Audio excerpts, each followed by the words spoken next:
아, 우리 함께 이제 요나서를 함께 나가는 게 벌써 이제 세 번째 시간이 되었습니다. 세 번째 시간이 되었는데요. 오늘 요나와 함께 이제 이야기 나눌 것은 지난 시간에 잠깐 도입을 하기는 했는데요. 요나가 하나님의 명령, 하나님의 부르심에 순종하지 아니하고 니느웨로 가는 것이 아니라 다시스로 도망하듯이 아니라 도망인 거죠. 근데 그 도망하는 것이 그냥 도망하는 것이 아니라 하나님의 낯을 피하여라고 이야기하고 있었다고 했습니다. 하나님의 낯을 피하여서 도망하는 그 요나를 하나님께서는 그저 너 도망가라, 너 내 곁을 떠나가라, 내 말에 불순종하고 그래, 너 그냥 끝 내겠다라고 하는 것이 아니라 하나님께서는 어떻게 해서든지 요나를 사용하겠다라고 작정을 하시고 사실은 요나를 부르신 거였거든요. 왜냐하면 뭐 설명을 계속 드렸던 것처럼 요나가 니느웨로 가야만 하는 이유가 분명히 있었어요. 요나가 니느웨로 가서 하나님의 말씀에 순종해야만 하는 그 뜻이 목적이 분명히 있었다라는 것이죠. 그런데 요나는 그 하나님의 뜻을 헤아리지 못했고 지금 처해져 있는 자기 자신의 그 상황과 환경에 그냥 안주하고 있다가 덜커덕 니느웨로 가라는 그 소리가 굉장히 불이하게 여겨졌어요. 그리고 그것에 순종할 수 없었고 그것에 수긍할 수 없었던 거죠. 그러면서 떠나는 것이 니느웨가 아니라 다시스로 가게 된 겁니다. 하나님의 낯을 피해서 말이죠. 근데 하나님께서 끝까지 요나를 따라가세요. 요나를 사용하겠다라고 말씀하시는 거예요. 계속해서. 그러면서 요나에게 일어나는 변화를 우리는 바라보았죠. 요나는 한 번의 그 예언의 적중함을 통해서 스타가 되어졌고 그 말에 힘이 있는 영향력이 있는 그런 선지자로 알려져 있었으나 그 요나가 이제 평소에 어떤 모습이었는지를 사실은 우리가 되짚어 보자라는 거였었어요. 바다에 던짐을 당하기까지. 그러면서 여러분들 제가 처음 요나를 시작할 때 이 말씀을 드린 걸 기억을 하실지 모르겠습니다. 요나서를 우리가 함께 묵상하면서 나를 한번 비추어 보자라고 말씀을 드렸어요. 우리 교회를, 우리 신앙인들을, 믿음의 자녀들, 백성들을 비추어 보는, 투영해 보는 그러한 말씀이다라고 제가 말씀을 드렸죠. 자, 요나가 지금 하나님의 말씀에 불순종해서 다시스로 가는 그 상황 가운데 이제 물에 던져지는, 바다에 던져지는, 풍랑이 일어서 대풍이 일어서 거기에 던져지는 그 모습까지 한번 여러분들 어떻게 비추어 보셨습니까? 내가 어떤 모습인지 요나랑 비추어 봤을 때 요나가 지금까지 그렇게 하나님의 낯을 피해서 도망하고 그리고 어딘가에 숨어 있으면서 안주하고 있는, 이제는 되었다라고 안심하고 안주하고 있었던 우리의 모습을 찾으셨나요? 그러고 비로소 이제는 내가 숨을 곳이 없구나라고 자포자기 하듯 그저 내어 맡기는 그러한 상황까지 혹시 찾으셨나요? 그리고 드디어 이제 요나는 어떻게 되냐면 깊은 그 풍랑이 있는 그 바다 가운데로 던져지게 되는 거죠. 그리고 나서 중요한 것은 이거예요. 던져진 다음에 어떤 상황이 일어나는지 우리 잘 알고 계시죠? 큰 물고기가 요나를 삼켰다라고 해요. 근데 여기서 우리가 조금 생각하고 가야 될 것, 지난 시간에 제가 설명한 듯 싶은데요. 이 큰 물고기가 우리는 자꾸 때마침 옆에 지나가다가 마침 물고기가 있어 그 물고기가 요나가 떨어지는 걸 보고 내 먹이구나 하고 hul컥 잡아 먹은 것이 아니라, 아니면 하나님께서 마침 지나가는 그 물고기 하나를 보시고 자 이제 너 정도 되면 요나를 삼킬 수 있겠구나라고 하면서 사용하신 것이 아니라는 거예요. 근데 우리는 자꾸만 어떻게 생각하냐면 때마침 옆에 있는 물고기를 사용한 것처럼 우리가 이야기하거나 성경을 해석하는 경우가 종종 있습니다. 근데 이것이 우리의 신앙생활 속에서도 그렇게 이야기를 한다는 거죠. 아니 그렇게 여긴다는 것이죠. 무엇을요?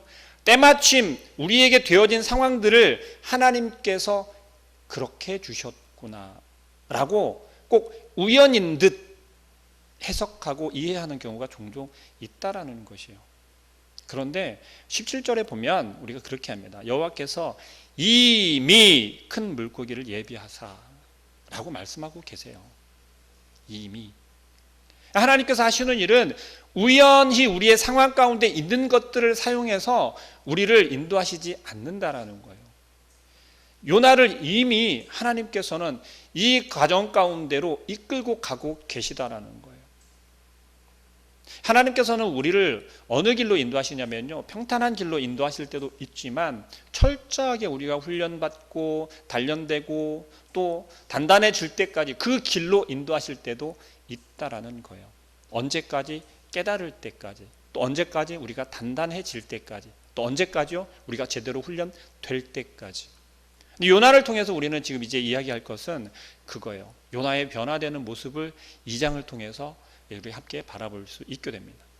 2장 내용은요, 요나가 이제 큰 물고기 뱃속에서 기도하는 그 장면이에요. 다른 것도 없어요. 지난 시간에 설명 드린 걸 자꾸 조금 기억하면서 말씀을 함께 나아가면 좋겠는데요. 이 큰 물고기에 들어간 이 요나는 무엇을 할 수 있는 상황이 아니에요. 그 안에서 내가 무언가를 어떻게 노력하거나 할 수 있는 상황이 전혀 아니라는 겁니다. 여러분의 삶 속에 혹시 여러분의 지금 현재의 상황이 지금 요나와 같은 상황에 처해 있는 분들 계십니까? 아니면 점점 그렇게 수렁으로 깊이 빠져 들어가는 것과 같은 그러한 상황 가운데 처해 계신 분이 있습니까? 도저히 내 힘으로는, 우리의 힘으로는 할 수 없는 그러한 상황 가운데 자꾸만 빠져들어가고 있는 분들, 그것이 어떤 우리의 물질적인 것이나 아니면 환경적인 것이나 아니면 신앙적인 것이나 그 어느 것도 상관이 없어요. 나의 상황이 지금 어느 속에 있는지, 어떤 환경 가운데 있는지를 여러분들이 비추어 보기를 바랍니다.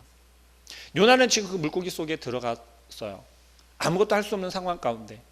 그런데 정말 놀라운 것은 이 요나가 그러함 가운데 기도하기 시작했다라는 거예요. 철저하게 요나는요, 전혀 하나님 앞에 매달리거나 어떠한 상황 하나를 가지고 하나님 앞에 매달리면서 그 방법을 찾거나 하나님의 뜻을 구하던 그런 선지자가 아니었어요. 조금은 불의한 선지자였죠. 그저 현실에 그냥 안주하면서 놓여져 있는 그 환경을 누리면서 그런 선지자였던 것으로 비추어져요. 그랬기 때문에 요나는 하나님께 부름을 받았을 때 먼저 하나님께 내가 어찌하오리이까, 내가 어찌하리이까, 어느 곳으로 가리이까, 어느 방법을 써야 하리이까 묻지 않았어요. 그리고 그저 하나님께 불의한 마음을 표현하고 나는 그렇게 할 수 없어라면서 내 생각을 앞세우면서 지금 다시스로 도망가고 있었던 찰나였다는 거죠. 여러분들도 혹시 세상 가운데로만 자꾸 도망가고 있지 않습니까? 하나님께서 계속 부르시는데, 하나님 말씀 가운데로 자꾸 부르시는데, 하나님께서 내 앞으로 나와서 너에게 맡겨진 일을 감당하라고 부르시는데 우리는 자꾸만 세상 가운데로, 나의 환경 속으로 자꾸만 들어가고 있지 않습니까? 요나가 지금 그것을 우리에게 보여주고 있다는 것이죠. 여러분, 요나는 지금 바닷속에 던져지고 큰 물고기 속에 들어가면서 어떤 변화가 일어나는지 정말 깊이 묵상해 보시길 바랍니다. 가장 먼저 이야기하는 건 그거예요. 요나가 1절 말씀에 요나가 물고기 뱃속에서 그의 하나님 여호와께 기도하여 이르되, 물속에 들어가자마자 제일 먼저 하기 시작한 게 바로 기도였어요. 어떻게 이렇게 한순간에 변화할 수 있었을까요? 꿈쩍도 못할 것이고 아무런 생각도 할 수 없었을 거예요. 더욱이 그 풍랑이 있는 바다 가운데 던져진다는 것은 살 희망이 있다라는 걸까요? 없다라는 걸까요? 없다라는 거예요. 포기하는 거예요.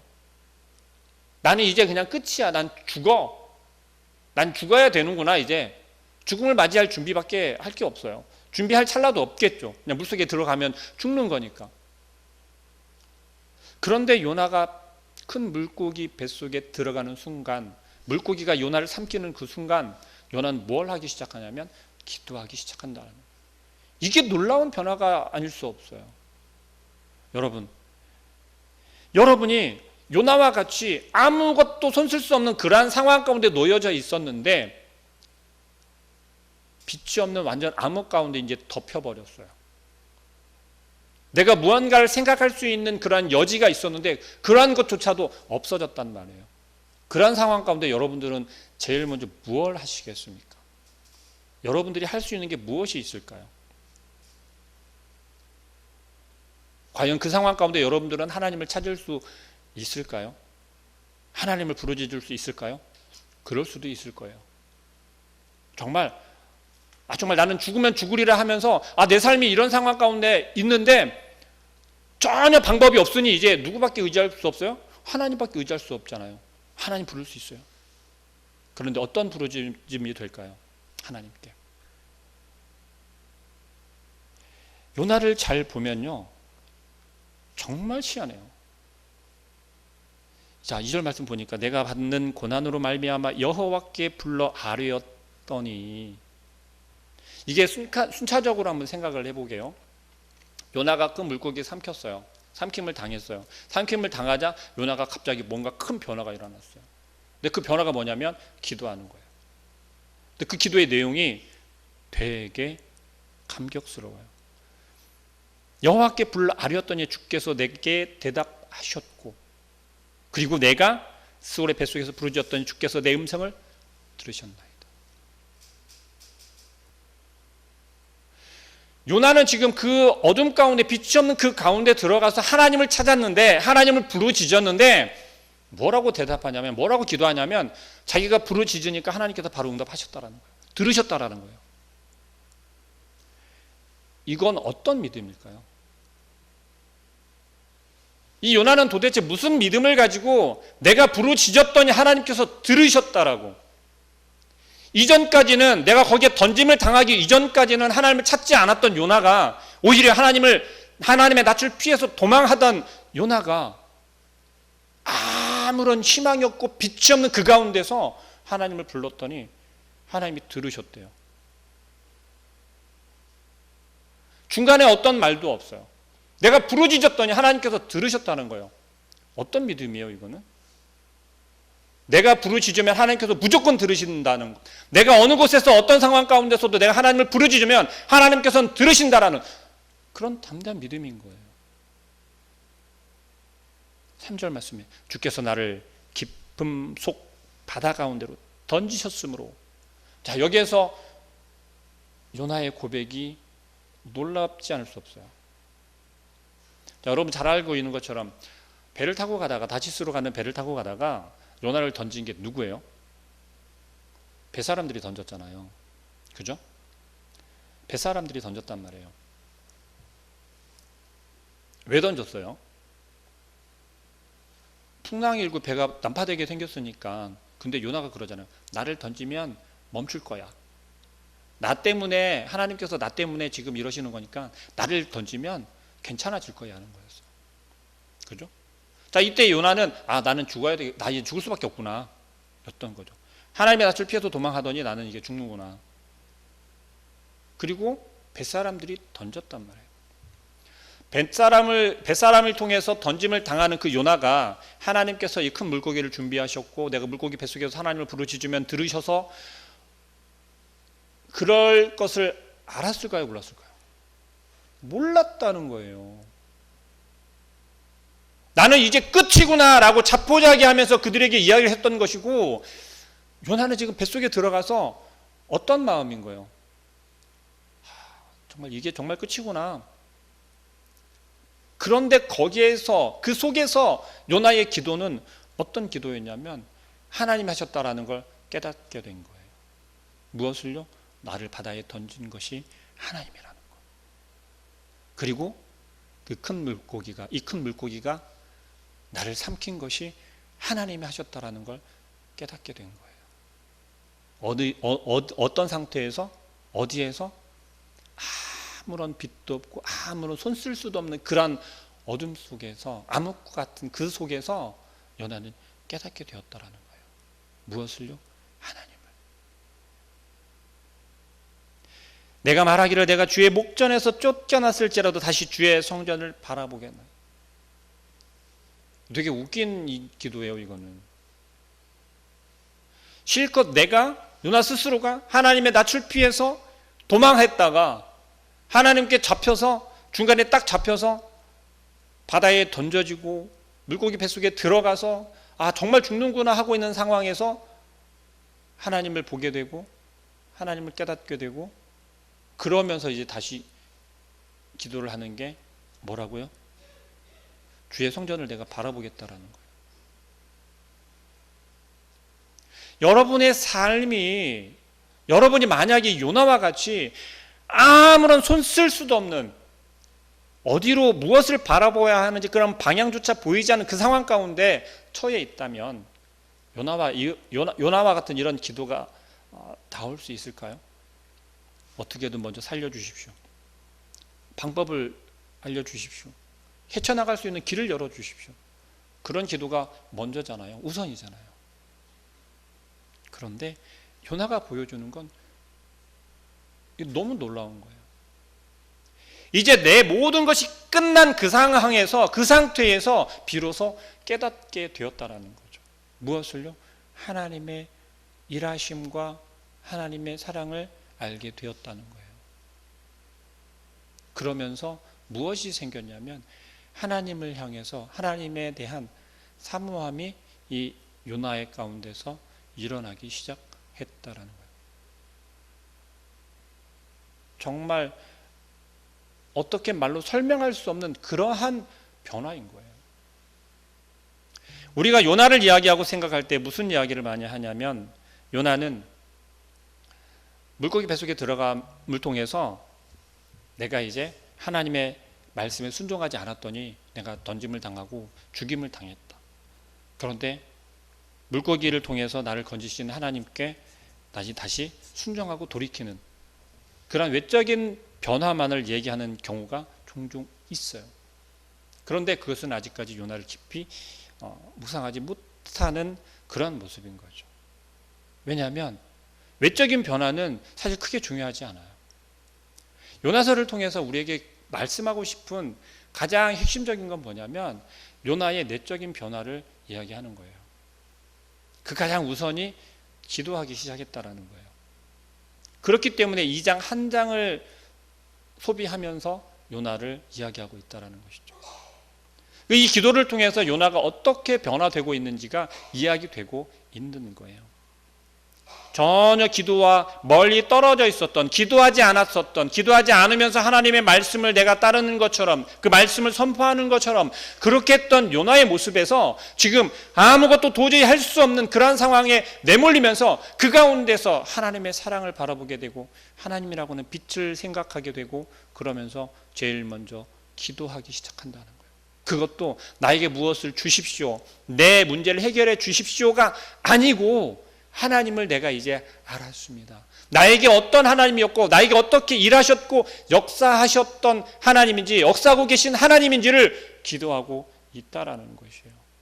그리고 그 가운데서 빛은, 그 어둠 가운데 있으면서도 빛은 무엇이냐면 곧 하나님이다라는 것을 이야기한다는 것이죠. 5절 말씀에 물이 나를 영혼까지 둘러싸우며 깊음이 나를 에워싸고 바다불이 내 머리를 감싸나이다. 도저히 그 가운데서 무엇을 할 수 있는 상황이 아니라는 거예요.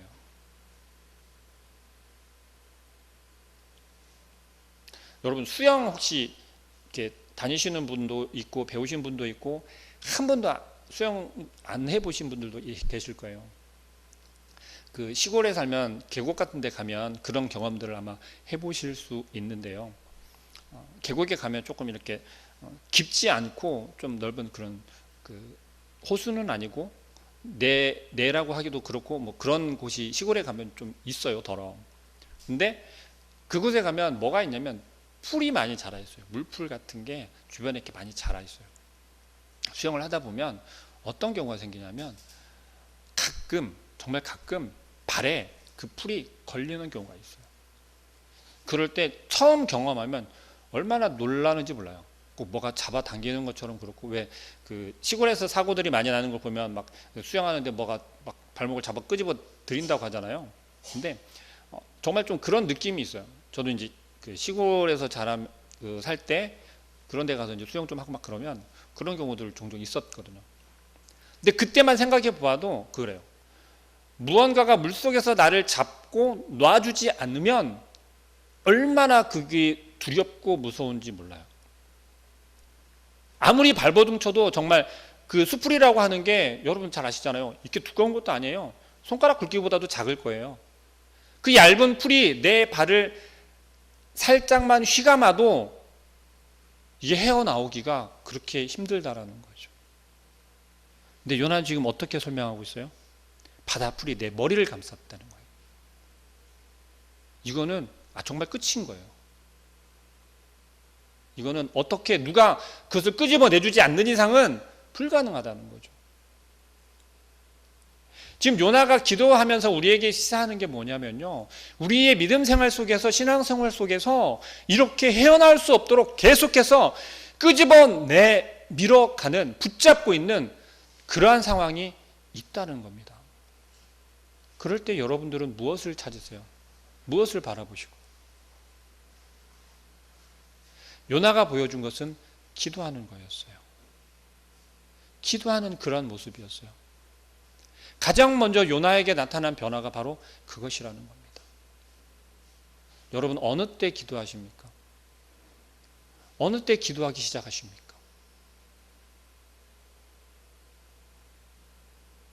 7절 말씀, 내 영혼이 내 속에서 피곤할 때 내가 여호와를 생각하였더니, 도저히 이제 손쓸 수 없는 그런 상황 가운데서 요나는 결국 누구를 떠올렸다라는 거예요? 하나님을 떠올렸다는 거죠. 내 기도가 주께 이르렀사오며 주의 성전에 미쳤나이다. 하나님께서 이미 응답하시기도 전에 요나는 기도하면서 하나님께서 이미 내 기도를 들으셨고 응답하셨다라고 이야기를 하는 거예요. 지금 요나는 어떤 상황 가운데 있어요? 여전히 그 속에 있다라는 거예요. 여전히 그 상황 가운데 놓여져 있는 거예요. 그럼에도 불구하고 요나는 뭐라고 기도해요? 이미 내 기도가 주께 이르렀다라고 고백하고 있다라는 거예요. 이제 그 상황이 아무런 필요가 없어요. 지금 요나에게는 지금 그 상황이 이제 전혀 문제되지 않고 있다라는 거예요. 하나님께서 이루어 주시고 이미 나의 기도는 어디에 있다고요? 성전이 미쳤다라는 거예요. 여러분의 기도는 어떻습니까? 여러분의 기도가 이 요나와 같은 기도가 되어지기를 소망합니다. 나는 감사하는 목소리로 주께 제사를 드리며 나의 소원을 주께 갚겠나이다. 이제 9절 말씀에서 이야기하는 게 조금 아이러니해요. 이게 무슨 이야기냐면 모순된다라는 거예요. 요나는 여전히 지금 물고기 뱃속에 있는데 하나님께 소원을 갚겠다라는 거예요. 다시 말하면 하나님께서 니느웨로 가라고 한 것을 내가 순종하겠다라는 거예요.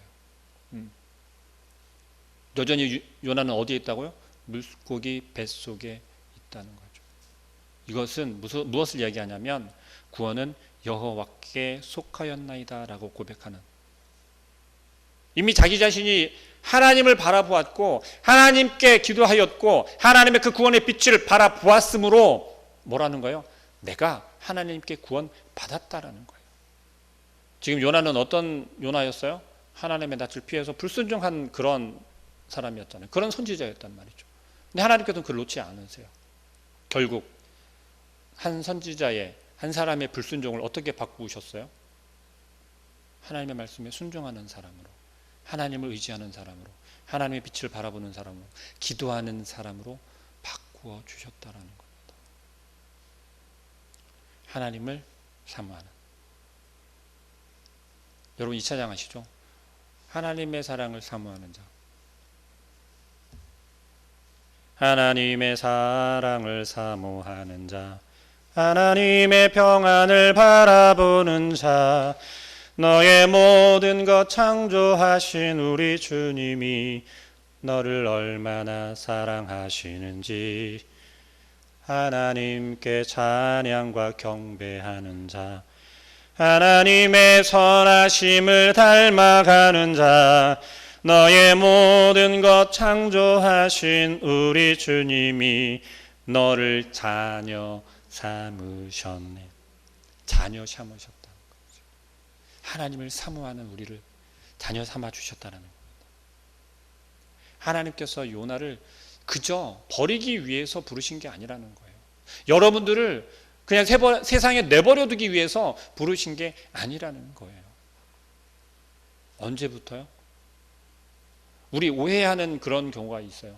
하나님께서 내가 하나님을 알게 된 게 나는 뭐 중학교 때부터, 난 시집 와서부터, 아니면 누구 때 또 누구는 뭐 엄마 뱃속에서부터, 그래서 나는 하나님을 안 것이 그때부터라고 생각할 수 있다는 거죠. 그런데요, 그게 아니에요. 하나님 앞에 나와 있는 여러분 모두는 이미 창세 전부터 하나님께서 계획하셨다라는 거예요. 내가 하나님을 바라보기, 내가 하나님을 알기 시작한 그때부터가 아니라 이미 그 이전부터 하나님께서는 계획하고 계셨다라는 거죠. 요나는요, 지금 하나님의 그 계획 가운데서 잘 훈련되어져 가는 거였어요. 여러분들은 어떻습니까? 내가 정말 요나와 같은 그러한 상황 가운데 혹 처해져 있습니까? 하나님을 바라보시길 소망합니다. 하나님이 여러분을 얼마나 사랑하시는지를 바라보시길 바라요. 하나님께서는 니느웨 성읍의 사람들을 사랑하셨어요. 그들이 이방인들이었거든요. 근데 그를 사랑하셨어요. 근데 어떻게 요나를 통해서 알게 하길 원하셨고 또 요나를 통해서 일하길 원하셨다라는 거예요. 이제 다음 시간에 니느웨 성으로 들어가서 되어지는 그런 모습들을 함께 나눌 텐데요. 기대하며 묵상해 보시길 바랍니다. 내가 먼저 변화될 때 어떤 변화냐면 외적인 변화가 아니에요. 내가 예배를 잘 참석 안 하다가 갑자기 예배를 참석을 잘 하면서 그것이 큰 변화일 수 있죠. 그러나 하나님 보시기에는 그것이 아니라는 거예요. 뭐예요? 우리의 내적으로 변화되는 것을 하나님께서는 원하신다는 거예요. 그러면 외적인 변화는 자연스럽게 따라오게 되어 있다는 것입니다. 남아있는 한 주간의 삶 속에서도 하나님께 구하시길 바랍니다. 무엇을요? 하나님의 사랑을. 내가 하나님을 더 사랑할 수 있게, 내 마음 가운데 하나님을 더 사모할 수 있게, 나의 삶이 도저히 방법이 없고 빛이 없고 어떻게 해야 할지를 모를 그 상황을 잃지라도 이미 그것은 하나님께서 나를 위해서 예비해 놓으신 거다라는 고백과 함께 하나님께서 이미 나를 통해 일하심을 내가 믿습니다. 내가 온전히 하나님을 부르짖게 해달라고, 온전히 하나님 앞에 무릎 꿇게 해달라고, 온전히 하나님을 사모할 수 있는 온전한 주의 백성이 되게 해달라고 기도하시는 그런 남아있는 한 주간이 되기를 소망합니다.